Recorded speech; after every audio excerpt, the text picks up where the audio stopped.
মাঝে মাঝে এই যান্ত্রিক শহর থেকে একটু দূরে কোথাও হারিয়ে যেতে ইচ্ছে করে, যেখানে নেই কোনো গাড়ির হর্ন, নেই কোনো তাড়া। ঠিক তেমনই একটা দিনে আমরা সবাই মিলে বেরিয়ে পড়েছিলাম মাছ ধরার উদ্দেশ্যে। নদীর পাড়ে যখন এসে দাঁড়ালাম, বিক ছিপে টোপ গেথে যখন পানিতে ফেললাম, তখন চারপাশটা একদম নিস্তব্ধ। আমাদের সবার চোখ আটকে ছিল পানির উপর ভাসতে থাকা ওই ছোট্ট ফাতনাটার দিকে। সময় যেন থমকে গিয়েছিল সেই অপেক্ষায়। হুট করেই যখন ফাতনাটা টুপ করে পানির নিচে তলিয়ে গেল আর ছিপের হাতলে একটা জোর টান অনুভব করলাম, বুকের ভেতর যেন এক ঝলক উত্তেজনা খেলে গেল। একটা বড় মাছ যখন পানি ছিটকে ওপরে উঠে এলো, আমাদের সবার মুখে তখন এক চিলতে বিজয়ের হাসি। দিন শেষে শুধু মাছই নয়, আমরা সাথে করে নিয়ে ফিরলাম এক বুক শান্তি আর একরাশ সুন্দর স্মৃতি।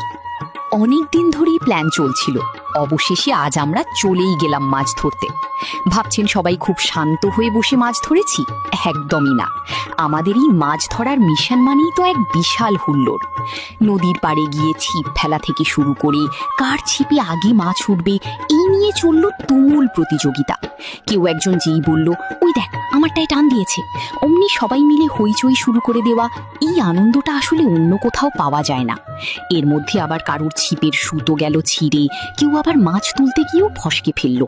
এই নিয়ে চলল সারাদিন ভরপুর লেগ পুলিং আর হাসাহাসি।